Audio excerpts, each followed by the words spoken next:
Hello दोस्तों, नमस्कार। स्वागत है आपका हमारे YouTube channel the study junction पर। कैसे हो आप सब? चलिए फिर स्टार्ट करते हैं। आज हमने एसएससी सीजीएल जो 2020 में हुआ था, उसके हमने 2020 वाला था जो 2021 में हुआ था, उसके हमने 24/8/2021 के यानी 24 अगस्त को जो हुआ था उस शिफ्ट के 2 शिफ्टों के फर्स्ट और सेकंड के क्वेश्चन को शामिल किया है। तो धीरे धीरे हम एसएससी सीजीएल की सभी शिफ्ट के क्वेश्चंस को कंप्लीट करेंगे। चलिए फिर शुरू करते हैं। देखते हैं आज का कौन सा क्वेश्चन है पहला। तो आज का पहला क्वेश्चन है, समान पदार्थ के अणुओं के बीच के आकर्षण बल को क्या कहा जाता है? तो समान पदार्थ के अणुओं के बीच के आकर्षण बल को क्या कहा जाता है? ऑप्शन है पृष्ठ तनाव, ससंजक बल, श्यानता, आसंजक बल। तो इसका आंसर है ससंजक बल। ठीक है, ऑप्शन नंबर 2 इसका आंसर हो जाएगा। चलिए बढ़ते हैं दूसरा क्वेश्चन की तरफ। दूसरा क्वेश्चन है, तुल्लाल किस राज्य की एक एकल व्यंग्य प्रधान नृत्य शैली है? ऑप्शन है केरल, हरियाणा, अरुणाचल प्रदेश, गोवा। तो तुल्लाल जो है एक नृत्य शैली है, ये किस राज्य की है? यह केरल राज्य की है। तुल्लाल जो है एक व्यंग्य प्रधान नृत्य शैली किस राज्य की है? केरल राज्य की। तीसरा क्वेश्चन है इसका अगला क्वेश्चन, किस सुल्तान ने कृषि की देखभाल के लिए अलग विभाग दीवान ए अमीर कोही की स्थापना की? ऑप्शन खिज्र खां, तुगरिल बेग, जलालुद्दीन खिलजी, मोहम्मद बिन तुगलक। तो इसका ऑप्शन है 4, मोहम्मद बिन तुगलक ने। अगला क्वेश्चन है, स्पेस एक स्थानबद्ध प्राणी है जो पृथ्वी पर जैविक मूल की विशालतम संरचनाओं का निर्माण करने के लिए शैवाल जैसे पादपों के साथ अपने संबंधों पर निर्भर है। तो इसके ऑप्शन हैं पक्षी, स्तनपायी, प्रबाल या सरीसृप। तो कौन सा ऐसा स्थानबद्ध प्राणी है जो पृथ्वी पर जैविक मूल की विशालतम संरचनाओं का निर्माण करने के लिए शैवाल जैसे पादपों के साथ अपने संबंधों पर निर्भर है? तो इसका आंसर इनमें से कौन सा है? इसका आंसर है प्रबाल।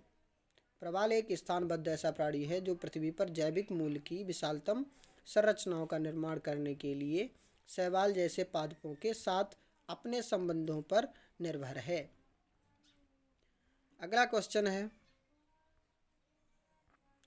Please like, subscribe and share my channel. तो बढ़ते हैं अगले क्वेश्चन की तरफ। अगला क्वेश्चन है कि एक जमीन की ऐसी प्राकृतिक भूजलीय इकाई जो प्रवाह प्रणाली द्वारा उभयनिष्ठ बिंदु के जरिए जल को इकट्ठा एवं प्रवाहित करती है। तो इसके ऑप्शन हैं जल विभाजन यानी वाटरशेड, जलभृत, वाराबंदी या जलाशय। तो इसमें कौन सा ऑप्शन सही है?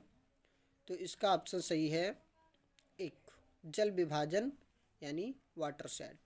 इसका फर्स्ट ऑप्शन सही है। अगला क्वेश्चन है, निम्न में से कौन सा स्थान गंगा नदी के तट पर स्थित नहीं है? फाफामऊ, हजारीबाग, वाराणसी, कानपुर। तो फाफामऊ, वाराणसी, कानपुर ये तो गंगा नदी के तट पर स्थित है। इसमें दूसरा है हजारीबाग, ये गंगा नदी के तट पर स्थित नहीं है। यानी क्वेश्चन इसका ऑप्शन सही हो जाएगा ऑप्शन नंबर 2 यानी हजारीबाग। क्वेश्चन नंबर 7 है, संयुक्त राष्ट्र की आधिकारिक भाषाओं की संख्या कितनी है? यानी संयुक्त राष्ट्र संघ में कितनी आधिकारिक भाषाएं हैं? ऑप्शन है 7, 11, 6 या 10। तो इसमें कौन सा ऑप्शन सही है? तो इसका ऑप्शन सही है 3 यानी 6 भाषाएं। संयुक्त राष्ट्र संघ में आधिकारिक भाषाओं की संख्या कितनी है? 6। ठीक है। तो अगला क्वेश्चन है, निम्न में से किसने 712 ईस्वी में भारत पर आक्रमण किया था?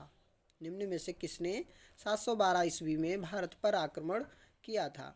मोहम्मद बिन कासिम, मोहम्मद गौरी, कुतुबुद्दीन ऐबक, महमूद गजनी। तो इसमें कौन सा ऑप्शन सही है? तो इसमें ऑप्शन सही है नंबर 1, मोहम्मद बिन कासिम। मोहम्मद बिन कासिम ने 712 ईस्वी में भारत पर आक्रमण किया था।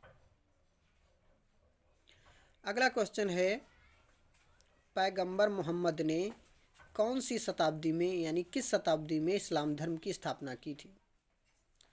तो ऑप्शन है 8वीं शताब्दी में, 9वीं शताब्दी में, 7वीं शताब्दी में या 6ठी शताब्दी में। तो पैगंबर मोहम्मद ने 7वीं शताब्दी में इस्लाम धर्म की स्थापना की। इसका ऑप्शन थर्ड यानी तीसरा ऑप्शन इसका सही हो जाएगा। ठीक है, बढ़ते हैं अगले क्वेश्चन की तरफ। अगला क्वेश्चन है, ग्रेट बेयर कहा जाने वाला तारामंडल कितने चमकीले तारों से बना है? ग्रेट बेयर कहा जाने वाला तारामंडल जो है वो कितने चमकीले तारों से बना है? ऑप्शन नंबर 1 है 7, option number 2 3, option number 3 9, option number 4 5। कितने तारों से बना है? तो इसका ऑप्शन है 7। ग्रेट बेयर कहा जाने वाला तारामंडल जो है वो 7 चमकीले तारों से बना है। ठीक है, अगला क्वेश्चन है 11वां, निम्न में से कौन भारतीय जनसंघ के संस्थापक सदस्यों में से एक है? निम्न में से कौन सा भारतीय जनसंघ के संस्थापक सदस्यों में से एक है? मीनू मसानी, के.एम. मुंशी, श्यामा प्रसाद मुखर्जी, बलदेव सिंह। तो इसमें कौन सा सही है? ऑप्शन नंबर थर्ड इसमें सही है, श्यामा प्रसाद मुखर्जी जो हैं संस्थापक सदस्यों में से एक हैं। अगला क्वेश्चन है, प्रथम ओलंपिक खेलों का आयोजन किस देश में किया गया था? तो प्रथम ओलंपिक खेलों का आयोजन किस देश में किया गया था? ऑप्शन है यूनाइटेड किंगडम में, स्पेन में, चीन में, ग्रीस में। तो इसका आंसर है ग्रीस, यानी प्रथम ओलंपिक खेलों का आयोजन ग्रीस यानी एथेंस में किया गया था। अगला क्वेश्चन है कि मैगुडी मंदिर किस भारतीय राज्य में स्थित है? मैगुडी मंदिर किस भारतीय राज्य में स्थित है? तो ऑप्शन है तमिलनाडु में, कर्नाटक में, केरल में, उड़ीसा में। तो इसका आंसर है 2 यानी कर्नाटक राज्य में मैगुडी मंदिर स्थित है। अगला क्वेश्चन है कि निम्न में से किसे क्षारीय मृदा कहा जाता है? निम्न में से किसे क्षारीय मृदा कहा जाता है? ऑप्शन है प्लेटिनम को, मैग्नीशियम को, तांबा को, कोबाल्ट को। किसे क्षारीय मृदा कहा जाता है? तो इसका आंसर है 2 यानी मैग्नीशियम को क्षारीय मृदा कहा जाता है। ठीक है, चलिए बढ़ते हैं अगले क्वेश्चन की तरफ। अगला क्वेश्चन है, the hitman the Rohit Sharma story के लेखक निम्न में से कौन है? एस हरीश, संजना देसाई, अनुपम खेर, जी कृष्णन। तो इसमें से कौन सा ऑप्शन सही है? तो इसमें से है 4th नंबर सही है, यानी G Krishnan. The hitman the Rohit Sharma story के लेखक जी कृष्णन हैं। ऐसी अर्थव्यवस्था को अर्थव्यवस्था के रूप में जाना जाता है जिसमें निजी क्षेत्र और सरकार दोनों शामिल होते हैं। सरकारी क्षेत्र और निजी क्षेत्र जिस अर्थव्यवस्था में शामिल हों उसको कहा जाता है संलैस अर्थव्यवस्था, सम्मिश्रित अर्थव्यवस्था, समांतर अर्थव्यवस्था या मिश्रित अर्थव्यवस्था। तो ऐसी अर्थव्यवस्था को मिश्रित अर्थव्यवस्था कहा जाता है। अगला क्वेश्चन है कि घूमर किस राज्य की एक लोक नृत्य शैली है? ऑप्शन देखते हैं इसके। ऑप्शन है बिहार, झारखंड, त्रिपुरा, राजस्थान। तो घूमर राजस्थान की एक लोक नृत्य शैली है। तो इसका ऑप्शन नंबर 4th सही हो जाएगा।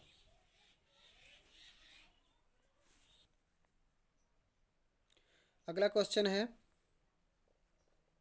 हाँ तो ये तो 24 अगस्त के फर्स्ट शिफ्ट के क्वेश्चन हुए थे। अब यहाँ से स्टार्ट होते हैं शिफ्ट 2 के। ठीक है। शिफ्ट 2 का पहला क्वेश्चन है कि 42वें संशोधन द्वारा भारत के संविधान में नागरिकों के मौलिक कर्तव्य किस वर्ष जोड़े गए थे?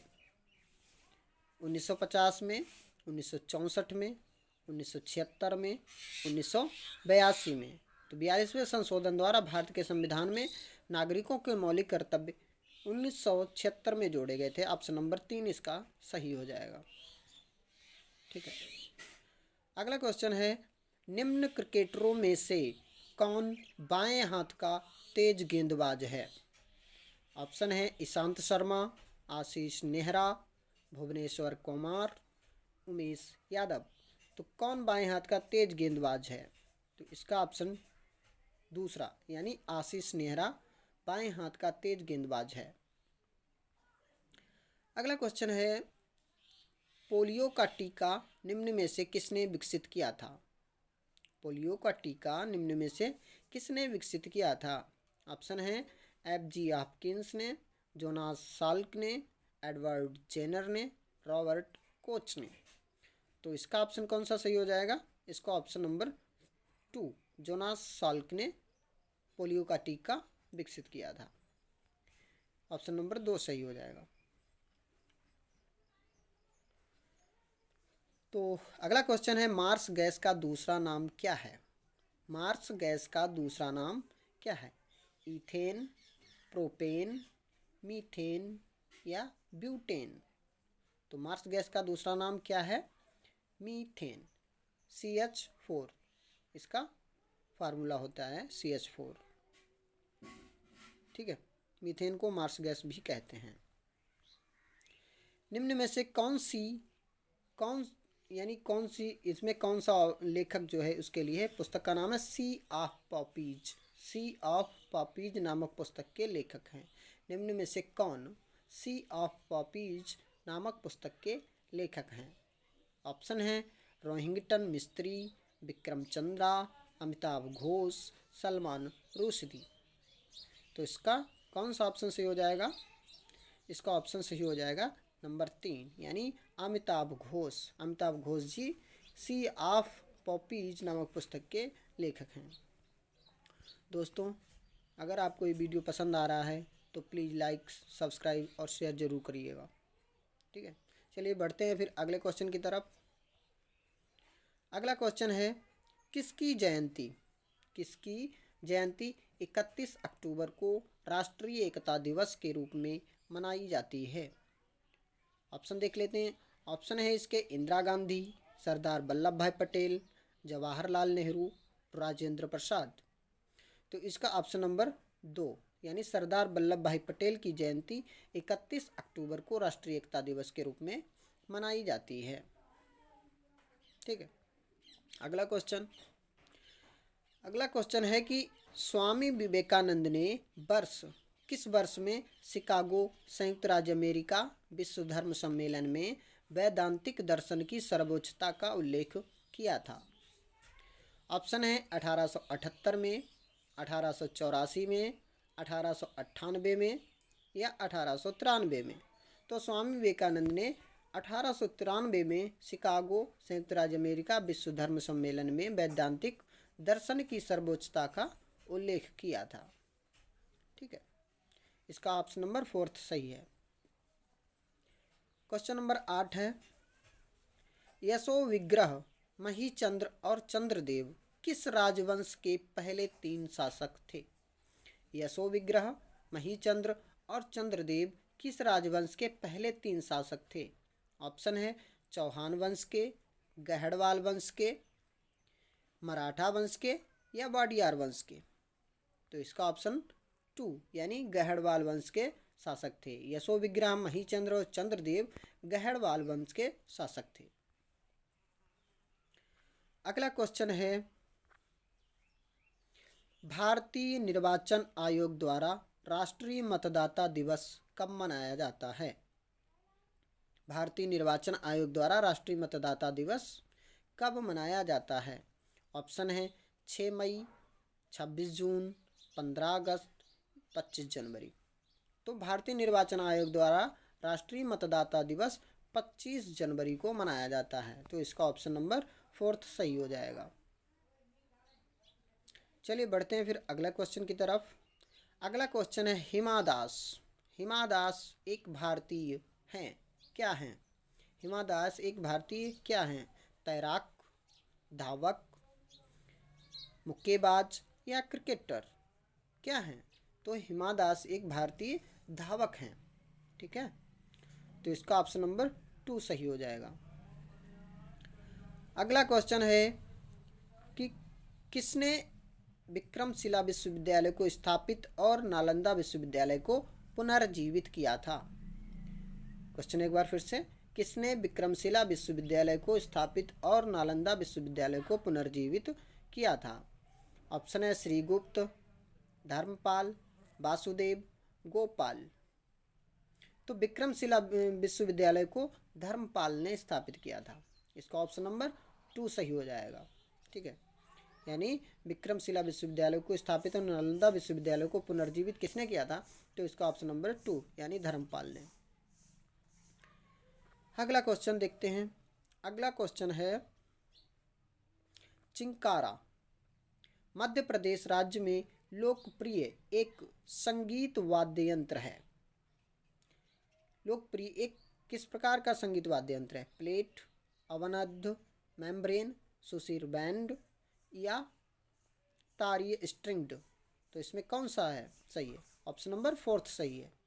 चिंकारा जो है मध्य प्रदेश राज्य में लोकप्रिय एक तारीय स्ट्रिंग्ड वाद्य यंत्र है। ठीक है, अगला क्वेश्चन, उस संतृप्त भूगर्भीय इकाई को क्या कहते हैं जो किसी कुएं तक पर्याप्त दर से पानी लाने में उसकी मदद करती है? कार्स्ट, ज्वारनदमुख, एस्चुरी, जलभृत या जलाशय। तो उस संतृप्त भूगर्भीय इकाई को क्या कहते हैं? तो इसको ऑप्शन शायद 3 यानी 3 यानी जलभृत कहते हैं। उस संतृप्त भूगर्भीय इकाई को जलभृत कहते हैं जो किसी कुएं तक पर्याप्त दर से पानी लाने में उसकी मदद करती है। अगला क्वेश्चन है उत्पादन के वर्धित स्तर से प्राप्त लागत में आनुपातिक बचत को क्या कहा जाता है? बड़े पैमाने की अर्थव्यवस्थाएं, समलागत, उत्पादन प्रकार्य या समोत्पाद। तो इसका ऑप्शन कौन सा सही होगा? इसका ऑप्शन नंबर 1 यानी बड़े पैमाने की अर्थव्यवस्थाएं कहा जाता है। ठीक है, उत्पादन के वर्धित स्तर से प्राप्त लागत में आनुपातिक बचत को बड़े पैमाने की अर्थव्यवस्थाएं कहा जाता है। अगला क्वेश्चन है भारत की 2011 की जनगणना के अनुसार निम्न में से कौन सा राज्य दूसरा सबसे अधिक आबादी वाला राज्य है? 2011 की जनगणना के अनुसार प्रथम पर तो उत्तर प्रदेश है, तो दूसरा कौन सा सबसे अधिक आबादी वाला राज्य है? राजस्थान है, गुजरात है, मध्य प्रदेश है, महाराष्ट्र है। तो इसका ऑप्शन नंबर 4 सही हो जाएगा, महाराष्ट्र। महाराष्ट्र दूसरा सबसे अधिक आबादी वाला राज्य है, प्रथम पर उत्तर प्रदेश है। ठीक है, अगला क्वेश्चन है किसका उपयोग किसी व्यक्ति की आंखों के अंदर दबाव को मापने के लिए किया जाता है? किस यंत्र का उपयोग किसी व्यक्ति की आंखों के अंदर दबाव को मापने के लिए किया जाता है? Option number A match meter, option number 2 odometer, option number 3 viscometer, option number 4 tonometer. यानी किसका उपयोग किया जाता है? ऑप्शन नंबर 4 का प्रयोग किया जाता है, यानी टोनोमीटर। टोनोमीटर का उपयोग किसी व्यक्ति की आंखों के अंदर दबाव को मापने के लिए किया जाता है। ठीक है, अगले क्वेश्चन की तरफ बढ़ते हैं। अगला क्वेश्चन है कि 2011 की जनगणना के अनुसार भारत के निम्न राज्यों में से किसमें बसे हुए गांवों की अधिकतम संख्या है? क्वेश्चन नंबर फिर से एक बार देख लीजिए। 2011 की जनगणना के अनुसार भारत के निम्न राज्यों में से किसमें बसे हुए गांवों की अधिकतम संख्या है? पश्चिम बंगाल, मध्य प्रदेश, बिहार, ओडिशा। तो इसका ऑप्शन नंबर 3 सही है, यानी 3rd नंबर बिहार। बिहार में सबसे अधिक गांव हैं। गांव की अधिकतम संख्या बिहार में है। ठीक है, चलिए फिर बढ़ते हैं अगले क्वेश्चन की तरफ। अगला क्वेश्चन क्या है? निम्न में से कौन सा पशु मेला हिमाचल प्रदेश राज्य में लगता है? अश्विन मेला, नलवारी मेला, मणिमहेश मेला और डोंगरी महोत्सव। तो इसमें से कौन सा ऑप्शन सही है? कौन सा मेला जो हिमाचल प्रदेश में लगता है? तो इसका ऑप्शन नंबर 2 सही है, यानी नलवारी मेला जो है ये हिमाचल प्रदेश में लगता है। ठीक है, चलिए फिर बढ़ते हैं अगले क्वेश्चन की तरफ। अगला क्वेश्चन है, निम्न में से कौन सा जिंक कार्बोनेट और जलीय जिंक सिलिकेट के प्राकृतिक अधिमिश्रण खनिज का सामान्य नाम है? ऑप्शन है बोरेक्स, कैलामाइन, बेंजोल, चॉक। तो इसमें कौन सा ऑप्शन सही है? इसका ऑप्शन सही है नंबर 2, कैलामाइन। कौन सा जिंक आर्बेट, जिंक कार्बोनेट और जलीय जिंक सिलिकेट के प्राकृतिक अधिमिश्रण खनिज का सामान्य नाम है? तो इसका ऑप्शन नंबर 2 सही हो जाएगा, यानी कैलामाइन। अगला क्वेश्चन है, अलाउद्दीन खिलजी के शासनकाल के दौरान गयासुद्दीन तुगलक कहाँ का गवर्नर था? क्वेश्चन एक बार फिर से, अलाउद्दीन खिलजी के शासनकाल के दौरान गयासुद्दीन तुगलक कहाँ का गवर्नर था? बंगाल का, पंजाब का, राजस्थान का, कश्मीर का। तो कहाँ का गवर्नर था? किसका? ऑप्शन नंबर 2 सही हो जाएगा इसका, यानी पंजाब का गवर्नर था। अलाउद्दीन खिलजी के शासनकाल के दौरान गयासुद्दीन तुगलक जो था पंजाब का गवर्नर था। इसका ऑप्शन नंबर 2 सही हो जाएगा। अगला क्वेश्चन है, भारत में स्किल इंडिया मिशन की फ्लैगशिप योजना कब शुरू हुई थी? 2008 में, 2015 में, 2010 में, 2019 में। तो भारत में स्किल इंडिया मिशन की फ्लैगशिप योजना 2015 में शुरू हुई थी। ठीक है दोस्तों, तो ये दोस्तों 24 अगस्त को होने वाली एसएससी सीजीएल की फर्स्ट और सेकंड शिफ्ट के क्वेश्चन थे, और आगे भी हम बाकी के सभी शिफ्टों के क्वेश्चन को वीडियो हम बना के आपको देंगे। तो दोस्तों कैसा लगा वीडियो हमें लाइक सब्सक्राइब कमेंट बॉक्स के माध्यम से बताइए, और प्लीज़ लाइक सब्सक्राइब शेयर जरूर करिएगा। ठीक है, तो वीडियो देखने के लिए धन्यवाद। मिलते हैं अगले वीडियो में, तब तक के लिए जय हिंद, नमस्कार।